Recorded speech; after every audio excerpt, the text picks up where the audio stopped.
Today we're starting a new series with a design called Stacking My Blocks.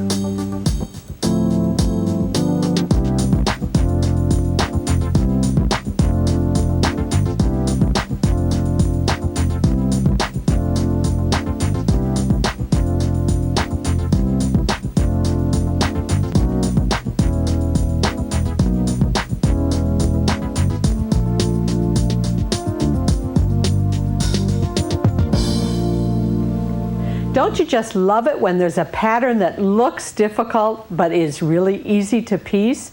Well, that's what I have for you today. It's called Stacking My Blocks. And let's take a look at the small quilt that's on the table here. And I think you can get the idea of it looks like small blocks. A lot of quilters call them tumbling blocks inside a larger block, and the design just sort of seems to magnify from there. But believe me, it really is easy to do. Let's take a look first at the colors we're going to use. I've chosen a dark, a light, and a medium, all within the same color family. We've got the dark blue, which is actually a mottled color.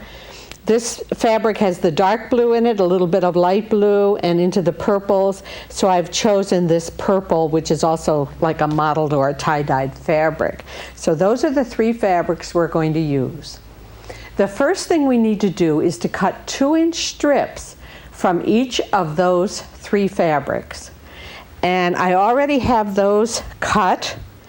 And then we'll sew them together so that we have the medium and the light sewn together. We have the medium and the dark, and then here I have a dark and a light. So we actually have 3 strip sets when we're ready to cut. Now we'll sew them together, and then we need to press. And I wanted to talk to you a little bit about how we're going to press them. As done in a lot of quilt designs, we're going to press toward the darker fabric. So in this strip set, the darker fabric, of course, is the dark blue. So I'm going to lay it on my pressing mat with the dark blue up and first press to set my seams in the center. You know, so many of you write and tell me how much this has helped your piecing because it does avoid some of those creases that we get when we press. All right, now we want to remember, be lazy. Let your iron do the work. So we'll put the iron right inside here and just move it sideways once. We don't want to overpress, but we want a nice sharp crease here where we do press. So we'll press our strips. Then we need to take a strip from the light and the dark. That would be these 2 colors, and cut them the same width as the strip set. So I have these already cut. I have a light piece and I have a dark piece. And those are the strips we need to make our quilt. So let's take a look now at how we're going to cut these. From each of these strip sets, we're going to cut what I call topless triangles. And that simply means that when we cut it, the top will be cut off the top of the triangle. So in effect, they're topless. So I'm going to take the Starmaker 6 and line it up. Let me just turn that around. I have this offset a little bit. That's a trick you might try to save fabric when you're cutting, is to offset it. So this strip is actually longer, but you can see that I get an extra piece in here. Now to cut topless, we need to take this first line down from the point right here, and that goes at the top of the strip. And we'll go ahead and cut this first angle. Now if you're right-handed, you might want to switch your fabric. Make it easy on yourself because only the first cut is cut in that direction. From now on, we'll all be cutting, if it's placed this way, on the right-hand side. So I'm going to take that first line again and put it at the top. Now I've got horizontal lines here, and they need to stay lined up horizontally with the seam line and the bottom. And I think you can eyeball that. So we'll just cut our first piece and flip this over. Put that line now at the other edge. Make sure our lines are parallel. And continue cutting on our strip until we have all of the triangles that we need. So when we cut from all 3 strips, let's just get these pieces out of our way, we will have 6 different triangles. Here we have 2 that were cut from the medium and dark, 2 that were cut from the medium and light. Let's see here. Here we go. And then we have 2, the only 2 fabrics left are the dark and the light. Here we go. So we'll have 6 different triangles cut, and that's what we need to make our group. So I'm going to pile these up in so that all the same triangles are in the same pile. And then remember those wider strips that we cut? We're going to cut those now, so we'll have all of our pieces cut. Here we go. This is a little bit like a puzzle. So we've got those 6 triangles. Now we'll take these strips, the light and the dark, and we're going to cut those, turn it this way, by putting the second line here. Using that second line from the point, that's going to give us a topless triangle with a larger top, if you think of it that way. All right, so I'm going to line it up again. We keep our lines parallel, and we'll cut one piece, and you can see how that top is a little bit larger than when we used the first line. I'll just lay this triangle right on top. And that allows us to cut the same angle from the strip, the same size strip, but by moving it up to the second line, you can see how it makes this triangle underneath larger. And that's what we want for this. Now to cut the second piece from this strip, we'll put that same second line at the other edge, making sure our lines are parallel, and cut our piece. So when we cut those from each of the fabrics, here I have my dark ones already cut, then we have all the pieces cut for our quilt. We have to do a few more things to these pieces though, or one more thing. We need to cut it down the center, because these are going to be the pieces that are used here at the top and the bottom of the quilt. All right, so how do we find the center? Well, it's not a good idea to eyeball it. We need to be a little more accurate. So if we take it over here and fold our triangle and then crease it, and let me take one of this color, the same thing, fold it in half. Doesn't matter if it's right sides together, wrong sides together. You're just getting a line that will be the center of your topless triangle. Then what we'll do is take a ruler, and you've probably guessed already, we're going to cut right along that creased line. Just line it up. Again, making sure the lines on the ruler are right on the bottom of the strip. And cut our pieces. So now we have pieces like this, and we'll cut this one.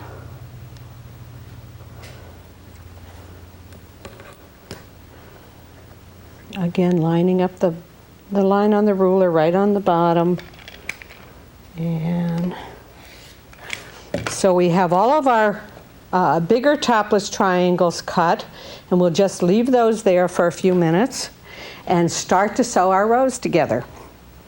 Okay, what we need to do now is to line these up in sets of 3, and I'm going to start right here. That's going to be my first one, and then this piece and this piece. Like I say, it's a little bit like a puzzle. That's going to be one of my units, I've called them. And then we have 3 triangles left. That's going to, if we start right here, and 2, 3, no, we'll start with this one. Here we go. And then here. That's my second unit. And if you take a look at these 2 rows that I've already sewn together, let's take a look first at this unit. You'll see that it's used right here. It's used right here. But it's also, if you flip it around, it's used right here and right here. This unit is used right here,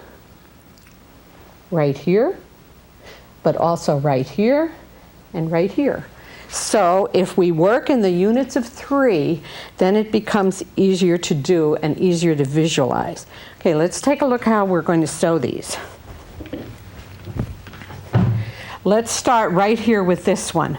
I'm going to take these 1 triangle from each of these and sew them together.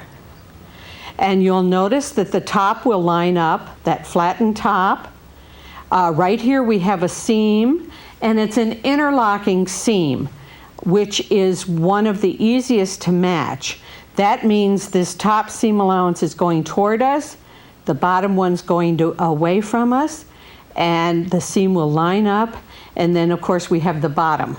So we're going to chain stitch all of these 2 together.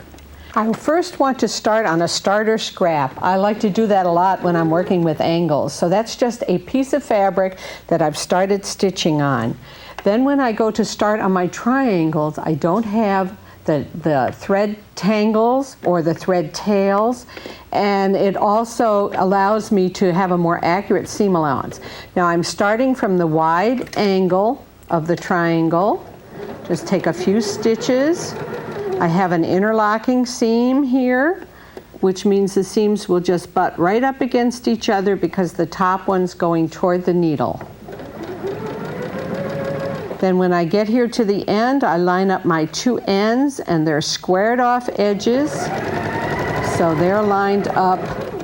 And if you take a look here, the seam comes right off the end of that squared off end. And then we would pick up another one and keep going. But instead, I'm going to come over to this style, this group or unit, and pick these 2 pieces up to sew them. And sometimes it's best to go ahead and finish them all, but let's see, we'll just chain stitch. Again, we start, we have an interlocking seam. And then our flat end. And assuming all of these are chained that we need, I'm going to go back and start cutting these pieces off the chain. We'll put them back into the position that we picked them up from. You can see the seam allowance here, how it lines up perfectly. And then what we would do would be to press away from the center. And if you look at this unit, this triangle is in the center. So we want the seam allowance to go toward this triangle. Now, an easy way to remember which way you're going to press is the side that you want to press toward, and this is the triangle we do.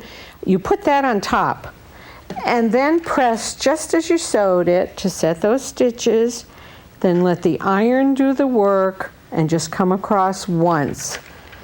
And let's take a look again at our seams. They match perfectly, and no pinning. That's the great part. Okay, let's take it back and lay it on here, and we can see that this is our next piece that needs to go on this side. And we're going to line up and start from the large end, the bottom of the triangle, and just chain right onto these pieces. Now when we get to this seam to match, I can show you better right here, I think. This is the way the pieces are. We're sewing this way. This seam is going toward me or away from the needle, but so is the underneath seam. So this is one where we have to finger pin. That means we hold it together. You can feel it in there. Hold it together carefully until just before the needle goes through the fabric. So let's take a look here. We'll line it up. Yeah, I can feel those two seams. Now stop before you get too close, and it should be okay. And then our square edge will just line up perfectly.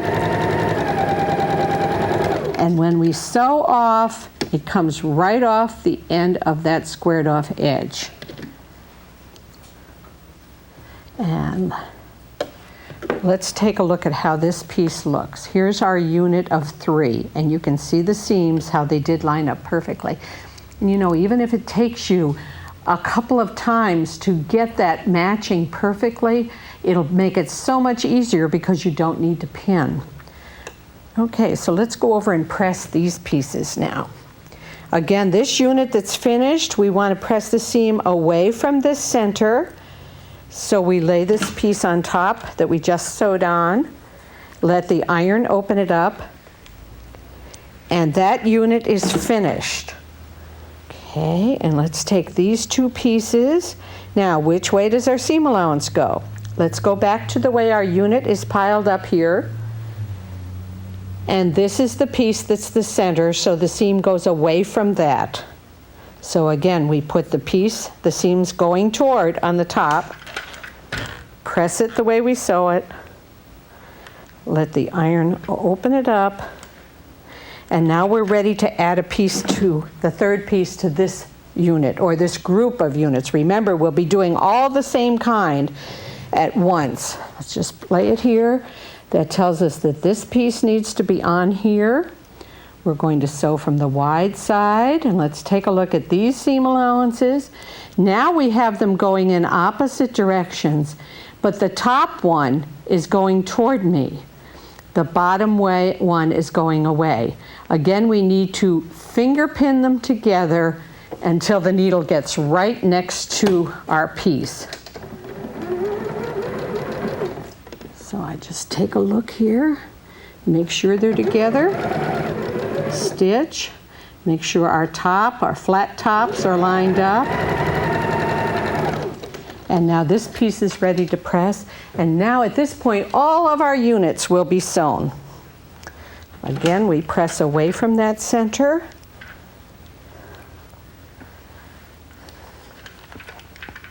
Okay, let's bring our pieces back here and lay them up. And right here, now if you haven't had a lot of experience with piecing, this might look like it's wrong, but you need 1/4 of an inch from the edge of the fabric to the point. That's where all the seams come for the next seam allowance that we're going to take. So that's the way it should look. Here's the way it should look. Okay, now our rows are almost finished. What we would do is take this piece now and sew it on here, and let me just turn it around so you can see where it would line up here, and then we go to the next unit. Let's sew those 2 units together. And now here we have a triangle, a seam allowance that's going in this direction, and the underneath one is going in this direction. And how are we going to line those up? We don't want to pin, remember that. We try not to pin when we line things up. Well, what we'll do now is called a needle match. It's sort of a long term for something that's very simple. We don't want to mark our seams, we don't want to pin them. However, if we take the underneath fabric and line it up right at the needle, and the 1/4 inch foot, or the 1/4 inch guide on my 1/4 inch foot is right at the edge of the fabric. Now we'll take this piece that has to match and lift the presser foot up. We'll slide this second piece in, this top piece, so that it just goes to the needle and the edge of the fabric lines up with the guide on my 1/4 inch foot. And we can just lower the presser foot and stitch. And when we get into it a little bit, we'll want to do the same thing on the end. We won't have the needle, but we end our stitching right where the two fabrics overlap. I'll show you that in just a minute here. Right here, our stitching ends with the fabrics overlapping right at the stitching line. When we open it up to press it, now we don't have a middle triangle anymore. So what I usually opt to do at that point is to press the seam allowance toward the darker fabric. So let's go ahead and do that. So we'll lay it down like this, give it a press, and now if we put enough of these together, then our row will be finished. You'll see I have another 2 sets on this row, but it depends on the size of your quilt. Now I want to add these pieces. And we're going to put one at the very top of our row, and then when we finish the row, we have one that will go at the bottom. Now, take a look. We have 2 different triangles, so you have to be sure that it goes at on the right row. And that's easy to figure out because it just won't look right. See, if you tried to put this one here, it just wouldn't work, or this one wouldn't work, but this one does. So that tells us that this one and this one will go on the row next to it. So let's take a look how we're going to sew that. We just line it up here, and again, we can do a needle match, which means it's going to match right where these 2 fabrics cross each other. And then down at the end here, the same thing. So let's go ahead and sew this. And before you know it, our quilt's going to be finished. Okay, line this up.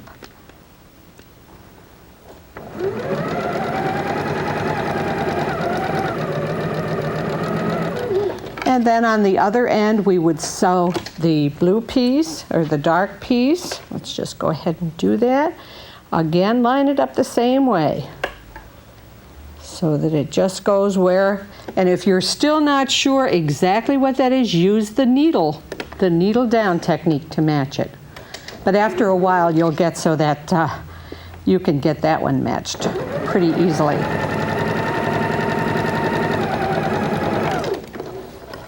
Okay, now it's time to press these seam allowances. And at this point, we would have our row finished. And then it's time to sew the rows together. And what we need to do is to match. This time we're going to use pins because we have 2 different points to match. We have right here where the seams come, the top of that triangle to the top of this triangle. So I'm going to put them right sides together and put a pin in from the back so that it comes right at this point. Just make sure it comes in the right place and then goes into this point. And at this point, I call this a holding pin. That means I want it straight up and down. Now, at times, you may be a little bit off. This should be a perfect 1/4 of an inch from the point to the edge. Sometimes it's at like 1/8 of an inch off because of the seam allowance. So this technique will make those seams match so that you have a perfect point. So we call it a holding pin. Then we hold it tight, again finger pinning, turn the pin and pin along the seam line. Then check to make sure, and mine is off a little bit, so I wouldn't have matched like I should have. Seam line top and bottom, and then I like to take another pin and do the same thing and come along this second seam line. And because if those seam lines cross where they should, then we know that our point is going to match perfectly. Okay, so we'll just go ahead and sew it. Now you can see where the seam lines cross. That's where your needle now needs to go down into the fabric. But we don't sew over pins, so as we approach it, just as the pin comes to the pin, or the needle comes to the pin, we would first pull out this pin and then sew a little bit further, and one stitch before it gets to the pin, pull it out. And then we have this particular piece. It's just a matter of adding borders, quilting, and putting the binding on. Let's take a look at the quilt behind me. That was done the same way. There are more units, and the strips were cut 3 inches instead of 2 inches. I hope you'll get out your fabrics and take a chance on doing this quilt, because it really was fun for me to design, and I think it'll be fun for you to make, and it'll look much more difficult than it is. Be sure and join me on my next show, and I'll bring you some more quilting ideas.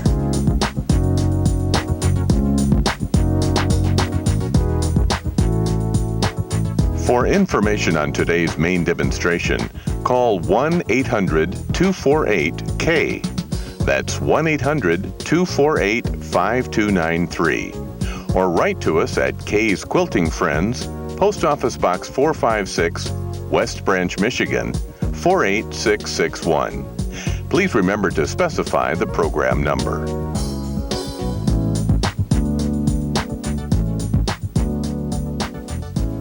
Kaye's Quilting Friends is brought to you in part by Janome America, OttLite Technology, Clover Needlecraft, Sulky of America, and Brandy's.